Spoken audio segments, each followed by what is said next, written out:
الحمد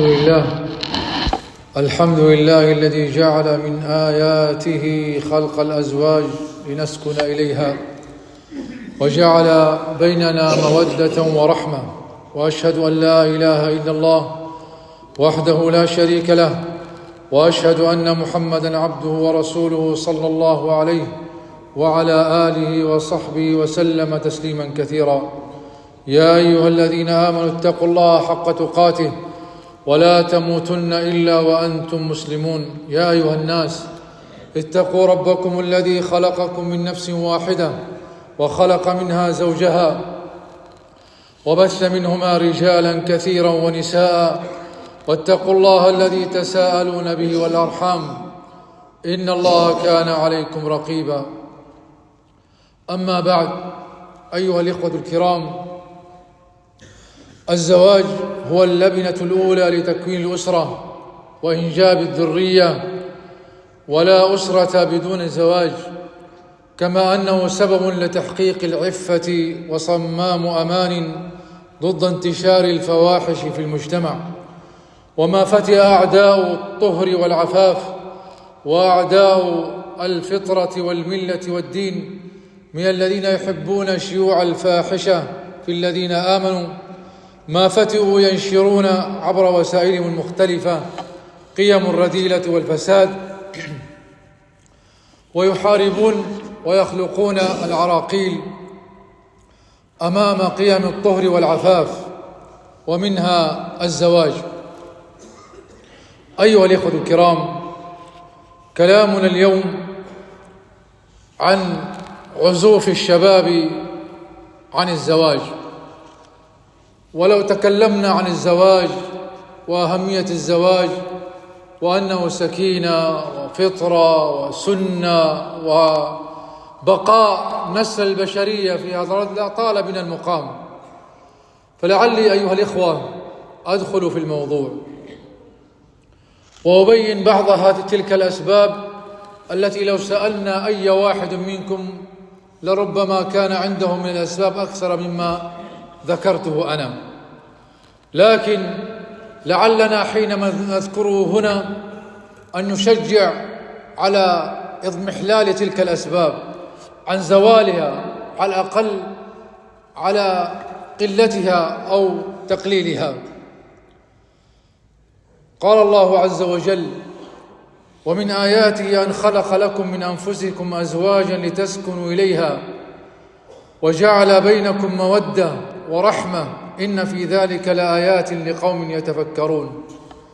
فلن تنال السكينة الكاملة في هذه الأرض إلا بالزواج، ولذلك حينما يضرب هذا الأمر يضرب كثير من الأمور ومنها السكينة. فهناك أسباب تتعلق بالمجتمع والبيئة والثقافة ثقافة المترفين التي نشأت في هذا الوقت، ومن هذه الأسباب ما يتعلق بك أيها الشاب، أنت ربما تكون سببا في عزوف الشباب أو عزوفك عن الزواج، وبعض هذه الأسباب تتعلق بالفتاة وتأخيرها وتأخرها في قبول الزواج. أما البيئة والمجتمع فهناك عادات وأعراف في نظري فاسدة لا علاقة لها بالدين ولا بالشرع، بل تضاد مقصوده وغايته، تكبل وتخلق العراقيل أمام كل ساع للزواج، في وقت يعلم كلنا أن المعيشة أصبحت تزداد، فالمفترض أن يقل هذه التكاليف وهذه العادات. فمنها، وإن كانت أصبحت الآن سبب ليس بذلك المهم، ارتفاع المهور والصداق. كان من قبل هذا من أبرز الأمور، الآن أصبح بائن بعض العادات وبعض القبائل وبعض المناطق هي من أسباب عزوف الشباب عن الزواج. أيضا من العادات ارتفاع تكاليف الولائم والإسراف فيها، وليمة عقد النكاح، الشبكة، الغمرة كما في الغربية، الزواج. يعني سبحان الله، النبي صلى الله عليه وسلم يقول لعبد الرحمن بن عوف وهو تاجر من تجار المدينة: أولم ولو بشاة. فلماذا لا يكون زواجنا مختصرا؟ لماذا تعزم أمة محمد في زواجك وعلى حساب المسكين ذلك العريس؟ أيضا من الأسباب التي ربما كما ذكرت هي من الأسباب قلت لكن ما زالت موجودة: منع التزويج لأسباب قبلية وعرقية. فهناك من يرفض الخطيب لأنه من قبيلة فلانية، ونحن لا نتزوج من تلك القبيلة أو من تلك الأسرة أو من ذلك العرق. وأنا أذكرها أيها الإخوة، وأنا عضو في جمعية محبة للتنمية الأسرية في الجبيل الصناعية. نحن في مجتمع الجبيل خليط، لا بد أن نتقبل هذا الأمر. لست في قبيلة معينة أو قرية معينة حتى تشترط أن تكون من نفس القبيلة، فلا بد أن ينتبه لهذا الأمر. يا أيها الناس إنا خلقناكم من ذكر وأنثى وجعلناكم شعوبا وقبائل لتعارفوا.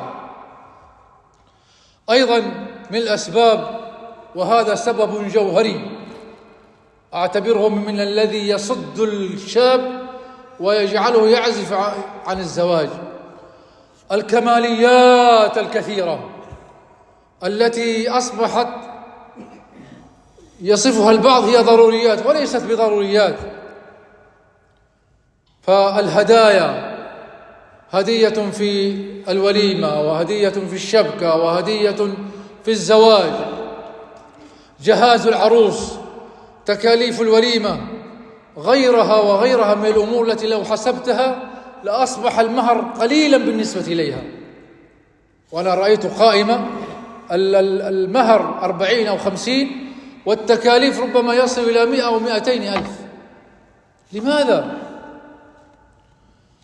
فالواجب لزوم منهج الوسط والاعتدال في كل شيء، والتركيز على صلاح الزوج وصلاح الزوجة، والتيسير للجمع بينهما دون معوقات. قال النبي صلى الله عليه وسلم: إذا خطب إليكم من ترضون دينه وخلقه فزوجوه، إلا تفعلوا تكن فتنة في الأرض وفساد عريض.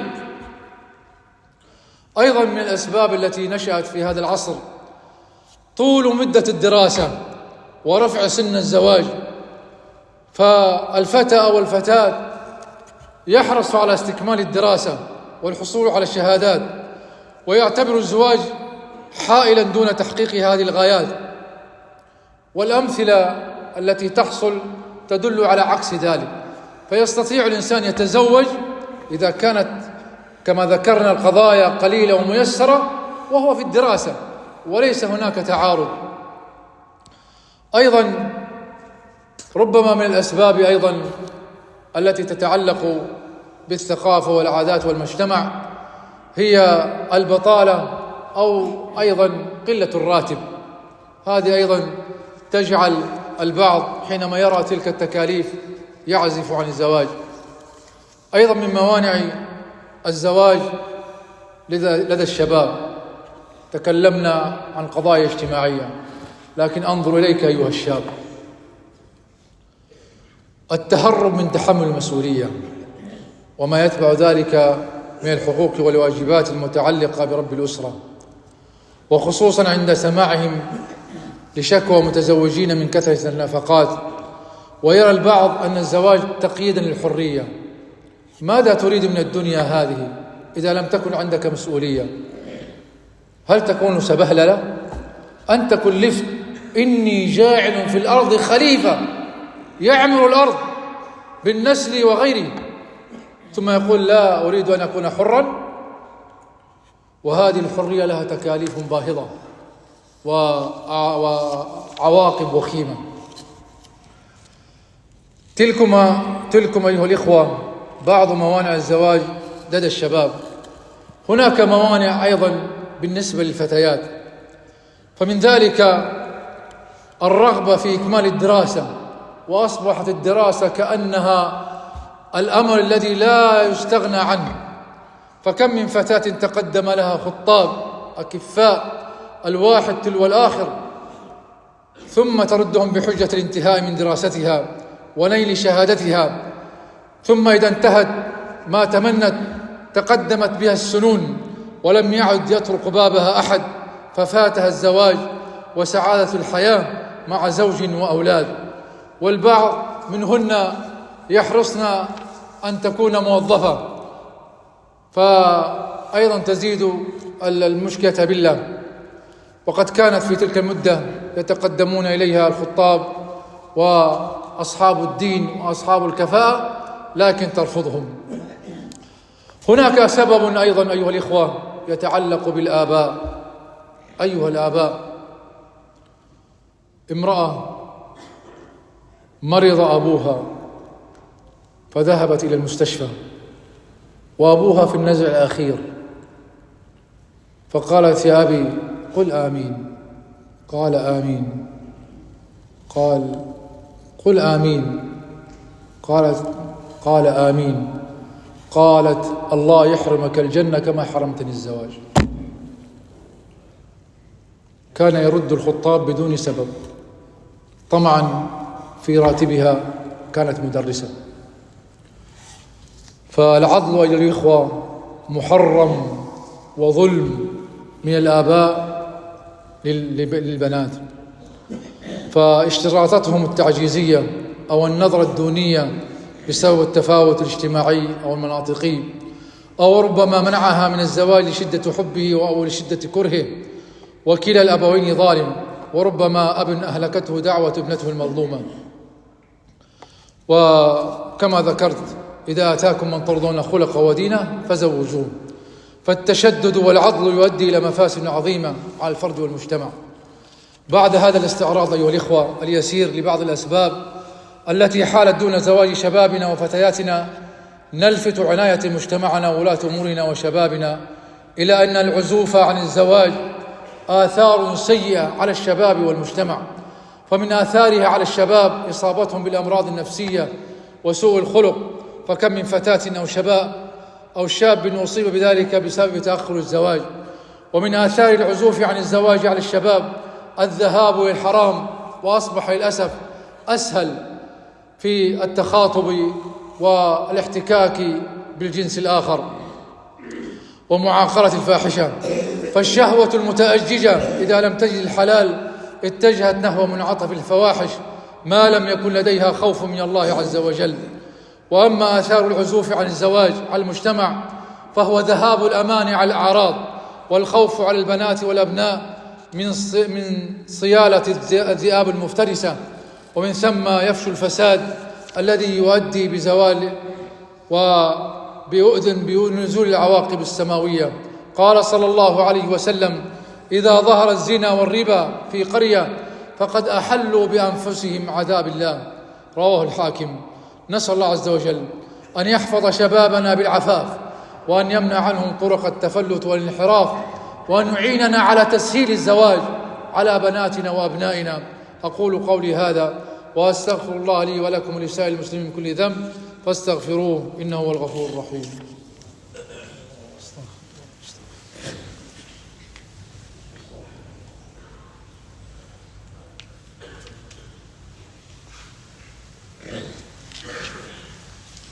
الحمد لله الذي خلق فسوى وقدر فهدى، والصلاة والسلام على النبي المصطفى.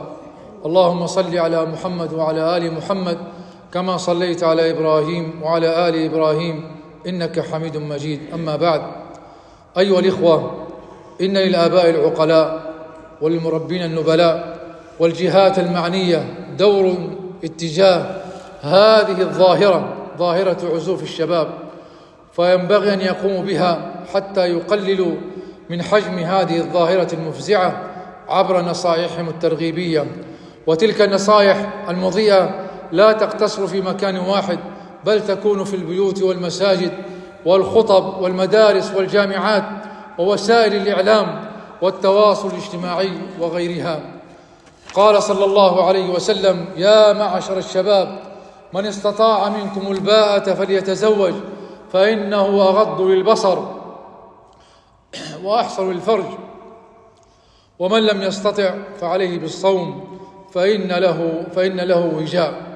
وأخيرا نحذر في هذا الزمن من الدعوات المنحرفة التي تروج للعزوف عن الزواج وتستغل وسائل التواصل الاجتماعي لتشويه صورة الزواج وبث محتويات مضللة عن ذلك العهد والعقد الغليظ المقدس عند الله عز وجل. فهذه الدعوات تهدف إلى إفساد الفطرة السليمة وهدم القيم الأسرية ومصادمة أحكام الشريعة ومقاصدها. اللهم وفق شبابنا للزواج ويسر أمورهم، وأصلح لنا ديننا الذي هو عصمة أمرنا، وأصلح لنا دنيانا التي فيها معاشنا، وأصلح لنا آخرتنا التي إليها معادنا. اللهم نسألك أن تحصن شبابنا وفتياتنا بالنكاح، وأن ترزقهم الهداية والصلاح. اللهم صل على محمد وعلى آل محمد كما صليت على إبراهيم وعلى آل إبراهيم إنك حميد مجيد. اللهم أعز الإسلام والمسلمين وأذل الشرك والمشركين. اللهم عليك بأعدائك أعداء الدين. اللهم عليك بأعدائك أعداء الدين. اللهم انصر المجاهدين في سبيلك في كل مكان.